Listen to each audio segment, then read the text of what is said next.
Estamos de volta com o programa Em Pauta e aqui conosco no estúdio, presidente do Instituto Internacional de Ecologia e professor da Universidade Fevale, José Galizia Tundiz, e também o coordenador de pós-graduação de qualidade ambiental da Fevale, professor Fernando Spilk, dando sequência ao que nós vimos conversando no primeiro bloco. Eu vou fazer um questionamento que foi basicamente com o que eu encerrei o bloco anterior. Existe maneira de conseguirmos chegar ao ponto zero com um rio despoluído e com a qualidade boa de água? Bom, exemplos existem. Você pega, inclusive, grandes rios como o Sena, o Tamisa, levaram muito tempo, mas existem. Existem exemplos. O caso mais famoso agora é um caso na Coreia, em que o prefeito recuperou um trecho de 3 quilômetros de um rio da cidade, que estava inclusive enterrado sob uma avenida e uma highway, e recuperou e transformou numa área de lazer com água de excelente qualidade. Então, exemplos existem, tecnologia existe, conhecimento existe. Então, o problema é a execução. O nosso grande problema, e no caso do Brasil especialmente, eu tenho chamado muito a atenção para isso, nós temos projetos, temos dinheiro, temos capacitação, temos conhecimento, mas o problema é a execução. Porque na hora, quando se necessita de executar, ou a execução é muito lenta, ou ela não é correta. Por quê? Porque muitas vezes o executor ele não tem uma ideia do plano geral, ou ele não está capacitado para desenvolver um projeto que preencha as necessidades que foram delineadas no plano inicial. Então há possibilidade, sim.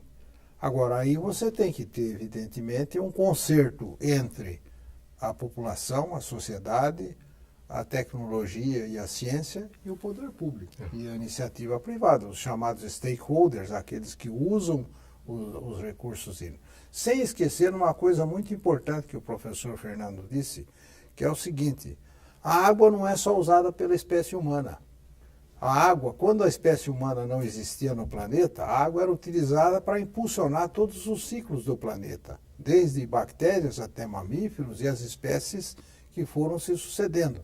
Então tem uma água, que é a água utilizada para manter os ecossistemas funcionando, o que é muito importante porque é isso que dá sustentabilidade para o próprio homem.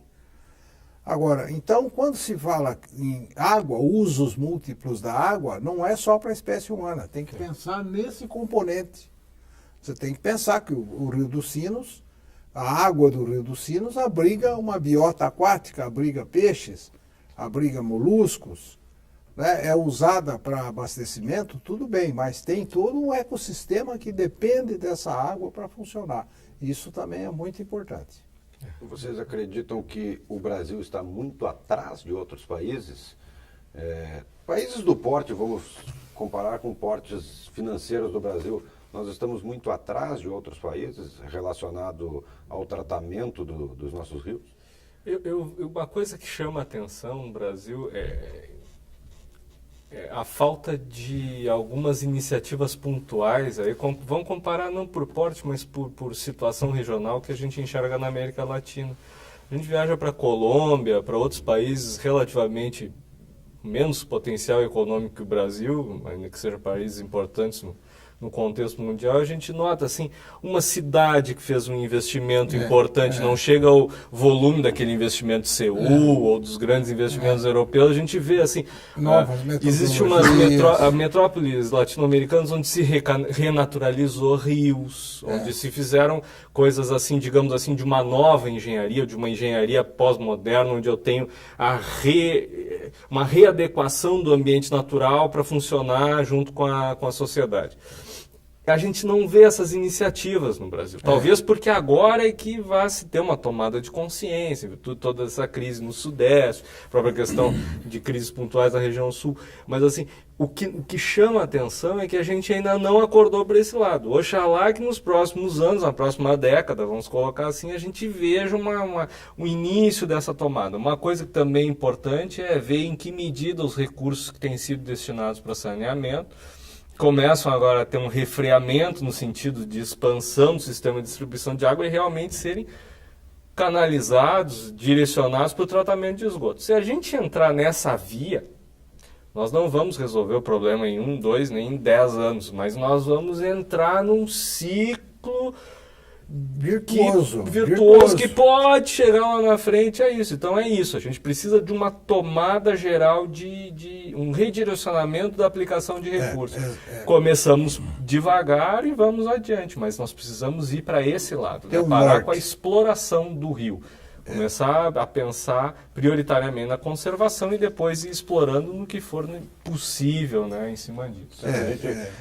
Falando um pouco agora, não só da preservação, mas nós sabemos o potencial que os rios, principalmente aqui dentro do Rio Grande do Sul, acho que a nossa bacia hidrográfica, a bacia da região sul, ela é a segunda maior do país, só para a bacia da Amazônia. Sul, né? A gente conversava antes sobre isso, por exemplo, navios hoje que transportam carga, commodities, ou a própria celulose que está sendo produzida pela CMPC, eles estão operando com 70% da capacidade por falta de calado, ou seja, de profundidade, né, para navegação. Isso aí é culpa também dessa exploração errônea dos rios? Mas essa falta de profundidade deles? Veja, e o prejuízo que vem trazendo para a economia? Mas não tenha dúvida. Veja, o que é o rio? O rio não é só aquele corpo central de água que tem o maior volume. O rio é o rio e a sua bacia. Quando você não cuida da bacia e dos tributários que alimentam o corpo central, e você começa a desmatar toda a bacia, que as pessoas precisam entender que se você faz alguma coisa, algum desmatamento a 100 quilômetros do Rio dos Sinos, os efeitos vão acabar chegando no Rio dos Sinos. Porque os rios correm, são tributários que são afluentes do rio. E por isso é que, ao desmatar uma área grande nas bacias, você tem esses assoreamentos. Isso não é só o assoreamento próximo do rio. Não. Ele pode estar muito distante. Então, veja, o que você tem que cuidar é do conjunto, o rio e seus tributários.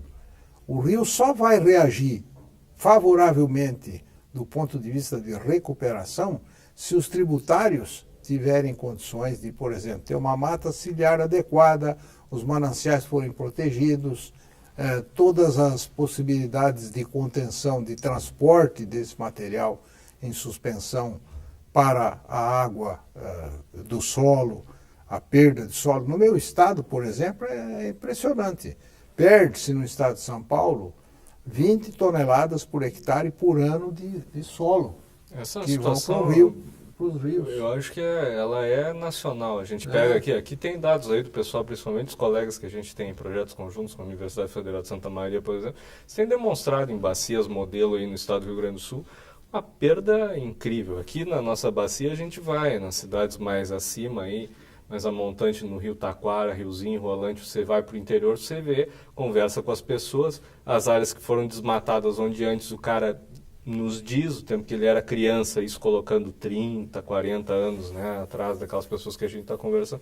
Aqui eu tinha 1 metro de solo, mais ou menos, agora tem pedra. Quer dizer, o manejo do uso do solo, não só na cidade, mas também no campo, todos têm sido feito de maneira muito ruim. Você anda por Novo Hamburgo, uma cidade onde se impermeabilizou enormemente a cidade.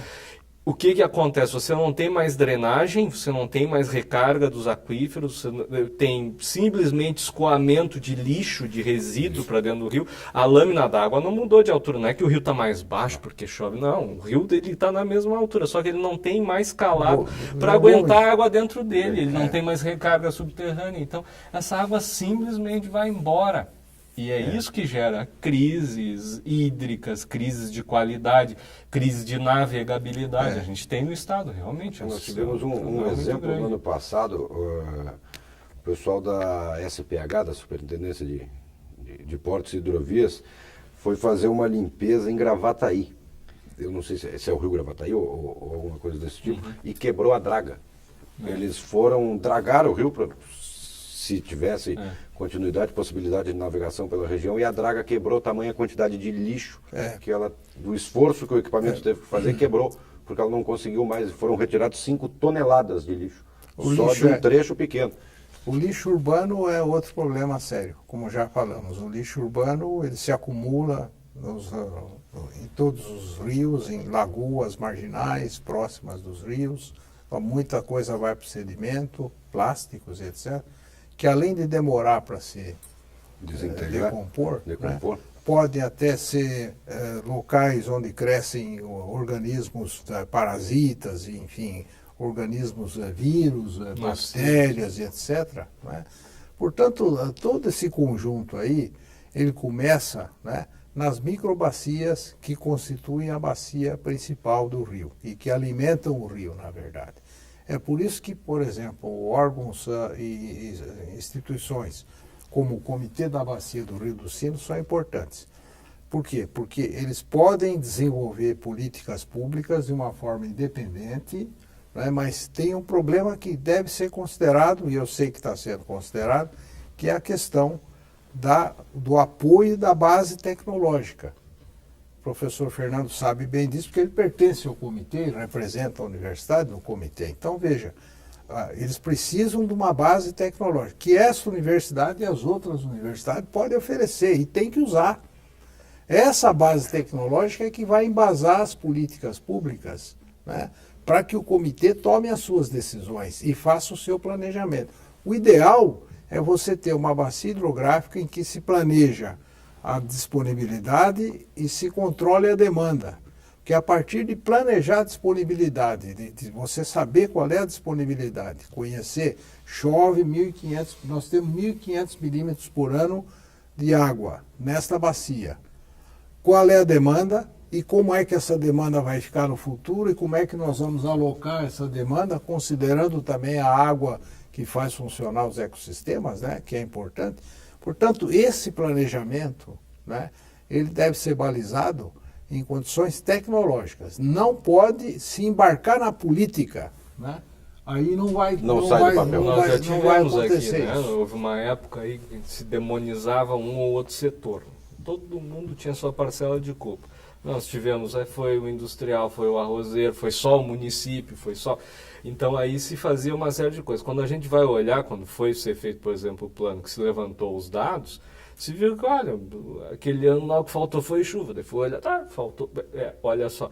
Então, na verdade, há toda uma questão estrutural, onde todos têm que assumir sua parte, para depender menos desse fator que, infelizmente, a gente não tem como controlar, que é chuva, para daí sim ter estabilidade no sistema de fluxos, de demandas, etc. Então, todos têm que assumir algo e a partir daí sim, todos assinam esse acordo, aí se pode começar a delegar questões novas e tudo. Tem um dado que aí vai muito da atitude individual, né, que eu acho que é impressionante. A última estiagem que nós tivemos nos Sinos teve, se eu não me engano, a maioria das matrículas aí de água da região teve que fazer um corte de aproximadamente 70%. Eu não vou dizer que tenha sido agradável passar por aquele momento, mas uma coisa que eu acho que muita gente aprendeu é que dá para viver com bem menos água. Se desperdiça enormemente no ambiente urbano. Desde o tempo do banho. Levado no banho. Exatamente. Se desperdiça no ambiente rural, aí bota a culpa no ambiente rural. Se desperdiça no ambiente urbano, daí bota a culpa no prefeito. Temos todos que assumir responsabilidade. Não é mais hora e, se queremos mudança, cobrar. É muito importante essa questão que o professor Tundis colocou, já que é a questão da efetividade, da execução. Nós temos problemas estruturais no Brasil em executar projetos, e do início ao fim. Então isso pode ser até um aprendizado para a gente, né? Pegar esse tema da água e começar a tratá-lo como fazer um projeto e ir do início ao fim. Felizmente nosso tempo é curto, mas antes de encerrar, eu gostaria de fazer uma pergunta para vocês dois e que vocês fizessem algumas considerações finais a respeito desse assunto da preservação dos rios. Vocês ainda têm esperança de que a gente possa realmente conviver em harmonia com a natureza e termos nossos rios bons novamente? Se nós assumirmos outro modelo de desenvolvimento, consumo e sociedade, sim, sem dúvida. Perfeitamente, eu acho que sim, não há dúvida nenhuma. O que nós temos que fazer é resgatar a interação da sociedade com o meio ambiente. Com a intensa urbanização que houve no Brasil, houve uma quebra das relações entre o meio ambiente e a sociedade. E porque a sociedade começou a viver num ambiente artificial onde tudo chega. Água, alimentos, energia, e vem de fora. E as pessoas se destacaram dessa relação com o meio ambiente. Nós temos que trabalhar muito para recuperar essa relação e, ao recuperar essa relação, resgatar a possibilidade da sociedade viver em harmonia com o meio ambiente. A palavra-chave é harmonia. A sociedade precisa consumir o ambiente como algo seu, ela precisa enxergar no ambiente uma fonte de prazer. As pessoas vão ao cinema enxergar o ambiente numa tela 3D, mas não vão viver... Bosque. Não vão para um bosque. Eu acho que... E sentir aquela sensação. Então, acho que é isso. A gente precisa recanalizar nossas vontades, o nosso consumo e fazer com que o ambiente faça parte das nossas necessidades novamente. Tá certo. Mais uma vez, professor Tundizi, professor Spilk. Muito obrigado. Muito obrigado Eu que por terem agradeço. aceitado Eu que o convite. agradeço. Muito obrigado pela participação no Em Pauta essa semana, tratando de um assunto tão importante que é a preservação dos nossos rios, do nosso meio ambiente. Obrigado e conte sempre com a gente quando estamos sempre à disposição de vocês. Muito obrigado. Agradecemos a oportunidade. Agradeço. O programa Em Pauta desta semana fica por aqui. Obrigado você por estar nos acompanhando e até uma próxima.